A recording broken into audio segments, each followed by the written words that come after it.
Hello friends, आज हमारा practice set 43 रहेगा, जिसका हमारा फर्स्ट क्वेश्चन आता है कि प्रत्येक बच्चे के विकास दर को प्रभावित करने वाला मुख्य कारक कौन सा है। तो इसका ऑप्शन फर्स्ट आता है आनुवांशिकता, सेकंड ऑप्शन आता है पर्यावरण, थर्ड ऑप्शन आता है ए बी दोनों, या डी ऑप्शन आता है इनमें से कोई नहीं। तो इसका जो करेक्ट आंसर है वो हो जाएगा आपका ए और बी दोनों, क्योंकि इसके जो मुख्य कारक हैं जो विकास की दर के प्रभावित करने वाले, वो क्या हैं आपके आनुवांशिक और पर्यावरण दोनों होते हैं। अगर हम यहाँ आनुवांशिकता की बात करते हैं तो आनुवांशिकता में क्या होता है आपका, तो आनुवांशिकता में क्या होता है कि बच्चे की जो शारीरिक बनावट होती है, क्या होती है, शारीरिक बनावट, ठीक है। और जो माता पिता के लक्षण होते हैं, माता पिता के क्या होते हैं, लक्षण जो होते हैं, इसमें लक्षण, ओके, ये क्या है, लक्षणों को निर्धारित करती है, ठीक है। जबकि आपका जो पर्यावरण होता है, या पहले चलो इसको ही क्लियर कर लेते हैं सही से, कि शारीरिक बनावट और जो माता पिता के जो लक्षण होते हैं उसको निर्धारित करते हैं आनुवांशिकता। तो इसकी जो शारीरिक विशेषता है वो यही है कि जो माता पिता होते हैं, माता पिता जो होते हैं उनसे मिलने वाले जीन जो किस में होते हैं, आपके बच्चे में, ठीक है। बच्चे में क्या है, ट्रांसफ़र होते हैं, लाइक जैसे क्या हो जाता है, ऊंचाई हो जाता है, जैसे क्या हो जाता है, वजन हो जाता है, या शरीर की जो बनावट है वो कह सकते हैं, जो शारीरिक विशेषता को क्या करते हैं, प्रभावित करते हैं। सेकंड आता है हमारा पर्यावरण, ठीक है। क्या आता है, पर्यावरण आता है, इसको हम बोलते हैं इन्वायरमेंट। इन्वायरमेंट में हमारा फर्स्ट पॉइंट है पोषण। क्या आता है, पोषण आता है, पोषण। तो इसमें क्या होता है, संतुलित और पौष्टिक आहार अगर बच्चे के उचित शारीरिक और मानसिक विकास के लिए बहुत आवश्यक होता है। हमारा पर्यावरण के अंदर क्या आता है, सबसे पहले पोषण आता है। अगर बच्चा जो है वो संतुलित आहार खा रहा है, पौष्टिक आहार खा रहा है, तो वो उसके शारीरिक जो विकास होते हैं या जो मानसिक विकास होते हैं उसके लिए क्या होता है, आवश्यक होता है। इसी तरीके से सेकंड पॉइंट आता है स्वास्थ्य, ठीक है। स्वास्थ्य में क्या होता है, नियमित स्वास्थ्य की देखभाल करना। मीन्स आपने देखा होगा कि जो छोटे बच्चे होते हैं उनका टीकाकरण होता है। क्या होता है, टीकाकरण, ठीक है, टीकाकरण होता है। बीमारी से बचाव बच्चों के विकास के लिए महत्वपूर्ण होता है हमारा एनवायरनमेंट जो होता है, ओके। उसी के साथ साथ इसके और पॉइंट्स हैं जो इम्पोर्टेंट हैं, जैसे पारिवारिक आपका जो माहौल आ जाता है, माहौल मीन्स कि एक पॉजिटिव और सहायक जो सुरक्षित पारिवारिक माहौल होता है वो क्या करता है, बच्चे के मानसिक विकास में सहायक होता है। अगर घर का माहौल कैसा है, पॉजिटिव है, सकारात्मक है, तो बच्चे का जो मानसिक विकास है वो बहुत अच्छे से होगा। लेकिन अगर घर का ही आपका पारिवारिक माहौल नेगेटिव है, नकारात्मक है, तो उसका जो मानसिक विकास है वो भी, उस पर भी नकारात्मक असर पड़ेगा आपका, ठीक है। और आपके इन्वायरमेंट में ही आता है आपका एक और पॉइंट जो इम्पोर्टेंट है, वो आता है आपका सामाजिक और आपका शिक्षा का वातावरण, इसमें आपका आता है स्कूल। क्या आता है, स्कूल आता है इसके अंदर, कि जो स्कूल है, फ्रेंड्स होते हैं जो समाज के अंदर होते हैं, या फिर जो सामाजिक गतिविधियाँ होती हैं वो बच्चे के सामाजिक विकास को क्या है, बढ़ावा देती हैं आपके, ठीक है। तो इस तरीके से हम कह सकते हैं कि जो बच्चे के विकास दर को प्रभावित जो हैं वो आनुवांशिक और पर्यावरण दोनों ही कारक क्या हैं, इम्पोर्टेंट हैं, दोनों ही कारक महत्वपूर्ण होते हैं। ये दोनों ही कारक क्या हैं, प्रभावित करते हैं। नाउ नेक्स्ट क्वेश्चन आता है आपका, सेकंड क्वेश्चन आता है आपका, संज्ञानात्मक विकास में महत्वपूर्ण भूमिका निम्न में से कौन सा कारक निभाता है, किसके अनुसार, प्याजे के अनुसार, ठीक है। फर्स्ट ऑप्शन आता है भौतिक संसार का अनुभव, सेकंड ऑप्शन आता है संगठन, थर्ड ऑप्शन आता है अनुकूलन, और फोर्थ ऑप्शन आता है डी आपका सभी। तो इसका करेक्ट आंसर हो जाएगा आपका ये सभी। तो इसमें जो हमारा फर्स्ट पॉइंट है, फर्स्ट पॉइंट इज आता है हमारा भौतिक संसार का अनुभव। मतलब कि जो बच्चे, पियाजे के अनुसार, पियाजे का कहना है कि बच्चे अपने आसपास की जो भौतिक दुनिया होती है, जो भौतिक संसार होता है, ठीक है, उसकी खोज और उससे सीधे बातचीत करने का ज्ञान का निर्माण क्या है, करते हैं। ओके। सेकंड ऑप्शन आता है आपका संगठन, कि ये पियाजे कहते हैं कि बुद्धि में क्या होता है, अलग अलग मानसिक क्रियाएं, जैसे कि आपकी प्रत्यक्षीकरण, ठीक है, जैसे कि आपका क्या आता है, स्मृति आता है, जैसे कि आपका आता है इसके अंदर तर्क आता है। तो इनको एक साथ संगठित करने की क्या है, प्रक्रिया है, जिससे क्या होता है, बच्चा वातावरण के साथ समायोजन कर पाता है आपका। ओके। और इसका जो इम्पोर्टेंट पॉइंट है वो आता है अनुकूलन। ये इसका इम्पोर्टेंट पॉइंट है, नोट कर लेना। पियाजे के अनुसार जो है, पियाजे के अनुसार अनुकूलन मोस्ट इम्पोर्टेंट पॉइंट है, क्योंकि इससे रिलेटेड क्वेश्चन आ जाते हैं। ऑप्शन में क्या है, अनुकूलन को रख देंगे और अदर ऑप्शन रख देंगे, पूछ लेंगे कि पियाजे के अनुकूल क्या है, पियाजे के अनुसार कौन सा कारक है, तो वो अनुकूलन होता है इसमें, ठीक है। और ये क्या होता है अनुकूलन, इसको समझो कि ये बाहरी वातावरण से प्रभावित होता है, ठीक है। बाहरी वातावरण से क्या है, प्रभावित होकर क्या करता है, ये बच्चे की जो संज्ञानात्मक संरचना होती है उसमें बदलाव करने की प्रक्रिया होती है। और इसके अंदर दो पहलू होते हैं, दोनों पहलू इसके इम्पोर्टेंट हैं। एक तो होता है आत्मसात, ओके, और सेकंड आता है समायोजन। ओके। कौन कौन से होते हैं दो पहलू इसके, एक तो होता है आत्मसात, जिसको बोलते हैं हम एसिमिलेशन, और समायोजन को बोलते हैं अकोमोडेशन, ठीक है। अब जो आपका आत्मसात है, इसमें क्या होता है कि ये नई जानकारी को मौजूदा स्कीमा में क्या करता है, फिट करता है। ओके। और जो समायोजन होता है वो क्या करता है, ये नई जानकारी को मौजूदा स्कीमा में फिट तो नहीं करता, लेकिन स्कीमा को क्या करता है, संशोधित करता है। समायोजन तो क्या कर रहा है, संशोधित करता है, ठीक है, जो नया स्कीमा होता है। ओके, सॉरी, जो नई आपकी क्या होती है, जानकारी होती है, उसको स्कीमा में फिट ना करके क्या करता है, संशोधित करता है। जबकि आत्मसात क्या करता है, नई जानकारी को मौजूदा स्कीमा में क्या करता है, फिट कर देता है आपका। ओके। तो कहने का मतलब यही है यहाँ पे कि जो इसका करेक्ट आंसर हो जाएगा वो हो जाएगा डी ऑप्शन, कि ये तीनों ऑप्शन क्या हैं आपके, करेक्ट हैं। नाउ नेक्स्ट क्वेश्चन आता है, नेक्स्ट क्वेश्चन आता है कि राधा की लंबाई बहुत तेज़ी से बढ़ रही है, उसका जो हाथ है वो लंबी अलमारी के हैंडल तक आसानी तक क्या है, पहुंच सकता है, जिससे वो आसानी से क्या है, अलमारी को खोल सकती है। तो आपकी जो राधा है, तो राधा की लंबाई में बदलाव को क्या कहते हैं, वृद्धि, मचान, अधिगम, या फिर आपका अनुकूलन। तो इसका जो करेक्ट आंसर होगा, करेक्ट आंसर इज इसका आ जाएगा आपका वृद्धि, कि इसको क्या कहेंगे, वृद्धि कहेंगे, ठीक है।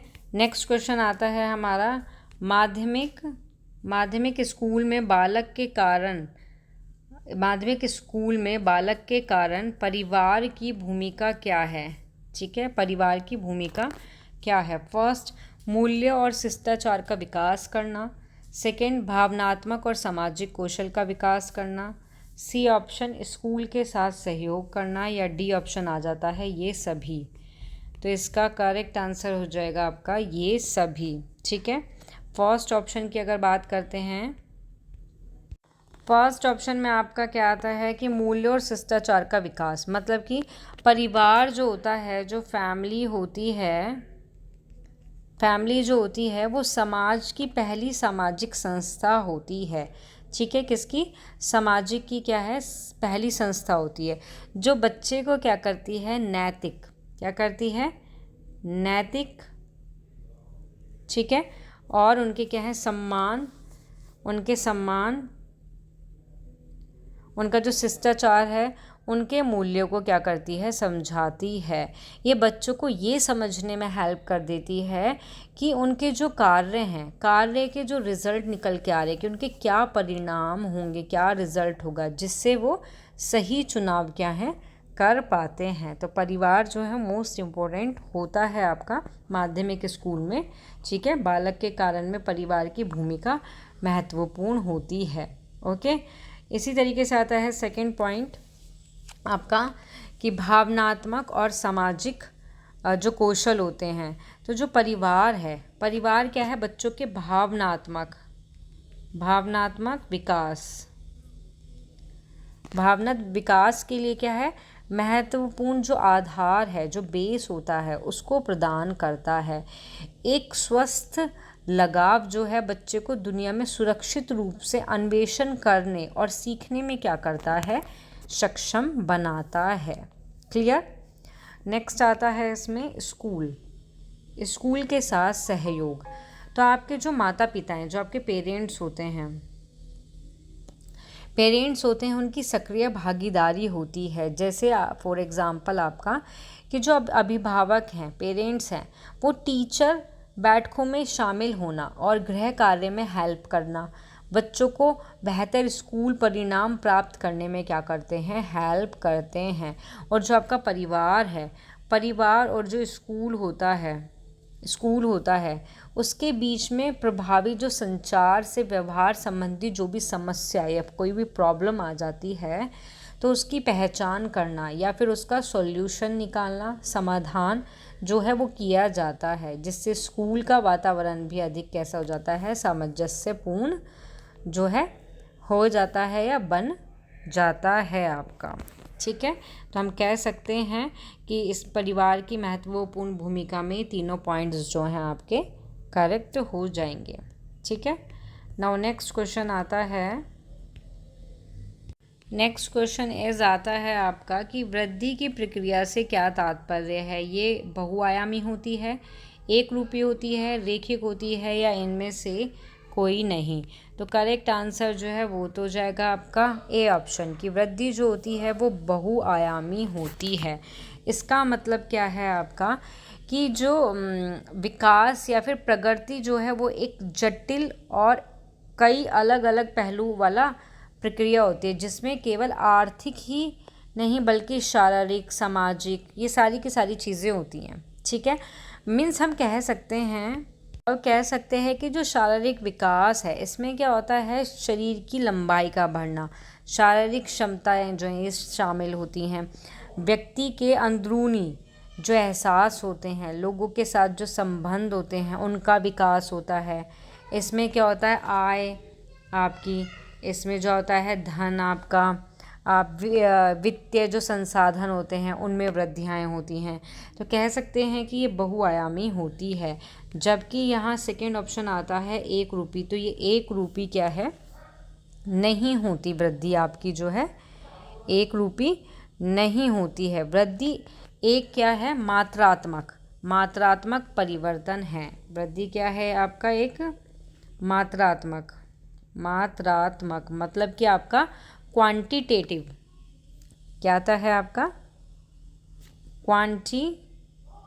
क्वांटिटेटिव परिवर्तन को संदर्भित करती है, जिसमें शरीर की लंबाई, शरीर का क्या है वज़न, ये सारी चीज़ें क्या हैं, बढ़ती हैं, जो विकास प्रक्रिया का एक क्या है, हिस्सा होती हैं आपका। ठीक है, क्लियर हो गया ये आपको। और इसमें आता है रेखिक, तो ये रेखिक भी जो है वो नहीं होती है। ठीक है, वृद्धि रेखिक नहीं होती है, ये एक गलत धारणा है। क्यों? क्योंकि यह अक्सर, बल्कि ये क्या होती है, ये आपकी गैर रेखीय होती है, जिसका मतलब ये है कि ये समय के साथ एक स्थिर दर पर नहीं बढ़ती है, बल्कि इसमें काफ़ी बदलाव आ सकते हैं। रेखिक वृद्धि तब होती है जब कोई चीज़ प्रत्येक इकाई समय में एक निश्चित मात्रा में बढ़ती है, जैसे कि आपका प्रति वर्ष हमारा 10 पाउंड बढ़ रहा है।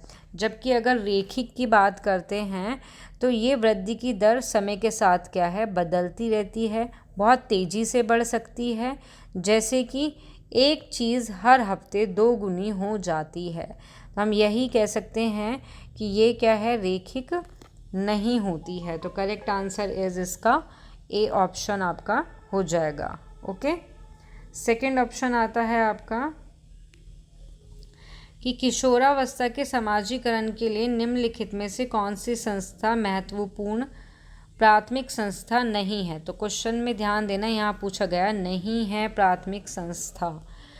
फर्स्ट ऑप्शन परिवार किताब कानून, सेकंड परिवार धर्म कानून, थर्ड परिवार स्कूल सहकर्मी, और डी ऑप्शन आता है मीडिया किताब या फिर आपका धर्म। तो करेक्ट आंसर आ जाएगा इसमें आपका। तो इसमें अगर आप देखोगे प्राथमिक संस्था के बारे में बात करते हैं तो जो परिवार है वो प्राथमिक के अंदर आता है। यहाँ पे भी परिवार है और यहाँ पे भी परिवार है, तो इसका मतलब ये तो हुआ नहीं आपका। अगर क्वेश्चन में होता है प्राथमिक संस्था है तो परिवार वाला ऑप्शन जो है वो राइट हो जाता है आपका, लेकिन कह रहा है प्राथमिक संस्था नहीं है, तो करेक्ट आंसर इज इसका क्या हो जाएगा आपका डी ऑप्शन हो जाएगा कि मीडिया किताब और धर्म जो हैं ये प्राथमिक संस्था के अंतर्गत नहीं आते हैं आपके। ठीक है, परिवार जबकि क्या है प्राथमिक संस्था के अंतर्गत आता है। Okay, now next question is आता है आपका, नेक्स्ट क्वेश्चन इज आता है कि भाषा विचार को सुगम बनाती है। ठीक है, ये किसके द्वारा प्रतिपादित किया गया है। First option Bruner, second option Skinner, third option Thorndike या फिर डी ऑप्शन आपका वाइगॉत्स्की। तो करेक्ट आंसर हो जाएगा आपका वाइगॉत्स्की। ठीक है, तो वाइगॉत्स्की का कहना है, इनका विचार ये था, इन्होंने ये तर्क दिया था कि जो भाषा है वो विचार के लिए एक क्या है उपकरण के रूप में कार्य करती है। तो इन्होंने कहा है कि भाषा ना केवल विचार की व्यवस्था करने में हेल्प करती है बल्कि किस चीज़ में, जो उच्च स्तर की संज्ञानात्मक कार्य होते हैं, लाइक आपका कोई भी समस्या है, कोई भी आपकी प्रॉब्लम है, कोई भी प्रॉब्लम होती है उसको सॉल्व करने में, जो सामाजिक संपर्क में के विकास में क्या है बहुत महत्वपूर्ण भूमिका जो है निभाती है। ठीक है, क्लियर हो गया आपको। नाउ नेक्स्ट क्वेश्चन आता है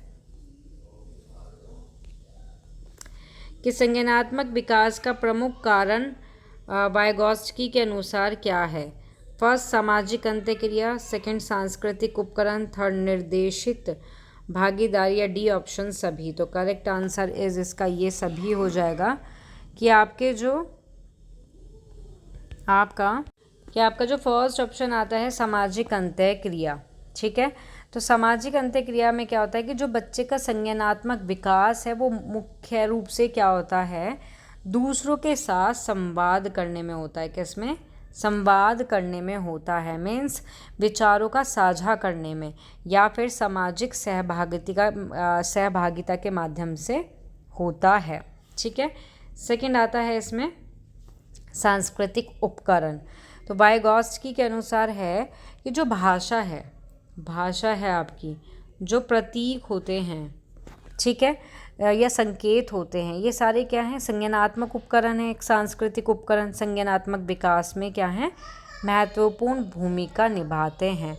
और जो बच्चे होते हैं वो क्या करते हैं, इन्हीं उपकरण का यूज़ करके दुनिया को समझते हैं और अपनी सोच को क्या करते हैं विकसित करते हैं। यही वो उपकरण है जिससे वो समाज को, दुनिया को समझें और अपनी सोच को विकसित करते हैं। ठीक है, और थर्ड पॉइंट आता है इसमें निर्देशित भागीदारी, मीन डायरेक्टेड पार्टिसिपेशन, मतलब कि बच्चे उन लोगों के साथ बातचीत से सीखते हैं जो उन्हें अधिकतर जानकार होते हैं। ये जो निर्देशित भागीदारी है आपकी, ये बच्चों को एक नए कौशल विकसित करने में या फिर ज्ञान को समझने में क्या करती है, हेल्प करती है आपकी। ठीक है, तो करेक्ट आंसर इस इसका क्या हो जाएगा आपका डी ऑप्शन हो जाएगा। नाउ नेक्स्ट क्वेश्चन आता है आपका, नेक्स्ट क्वेश्चन इज वाइगॉत्स्की के अनुसार कि बच्चे का संज्ञानात्मक विकास चरणों में होता है। सेकंड, स्कीमा की परिपक्वता से बच्चों में संज्ञानात्मक विकास अक्सर होता है। सी ऑप्शन, बच्चों के संज्ञानात्मक विकास में भाषा की महत्वपूर्ण भूमिका होती है। या डी ऑप्शन, बच्चे भाषा अधिगम यंत्र द्वारा भाषा सीखते हैं। तो करेक्ट आंसर इज इसका हो जाएगा आपका बच्चे के संज्ञानात्मक विकास में भाषा की क्या होती है महत्वपूर्ण भूमिका होती है। ओके, नाउ नेक्स्ट क्वेश्चन आता है कि जीन पियाजे के अनुसार फर्स्ट ऑप्शन बच्चे निष्क्रिय प्राप्तकर्ता नहीं होते हैं, सी ऑप्शन बच्चे अपने पिछले ज्ञान पर निर्माण करते हैं, सी ऑप्शन बच्चे ज्ञान का एक बुनियादी ढांचा है, या डी ऑप्शन ये सभी। तो करेक्ट आंसर इज़ ये सभी हो जाएगा आपका। ठीक है, सबसे पहले तो हम यहाँ बात करते हैं जीन पियाजे के अनुसार। जीन पियाजे क्या कहते हैं कि जो बच्चे का बौद्धिक विकास जो है वो चरणों में होता है। ठीक है, पियाजे का कहना क्या है कि जो बच्चे का विकास होता है, बौद्धिक विकास वो किस में होता है?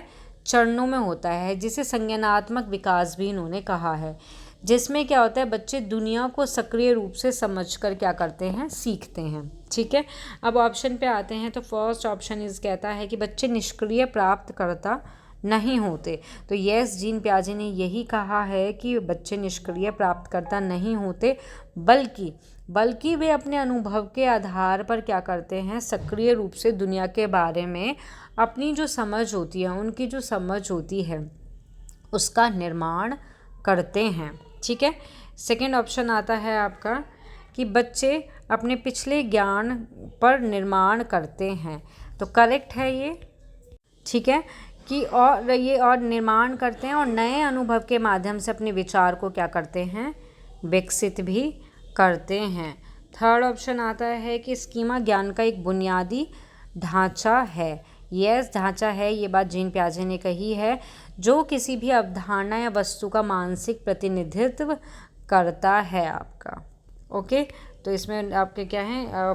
तीनों ऑप्शन करेक्ट हैं। तो नाउ 4 ऑप्शन जो है आपका करेक्ट हो जाएगा कि ये सभी जीन पियाजे के अनुसार ये सभी बातें जो हैं करेक्ट रहेंगी।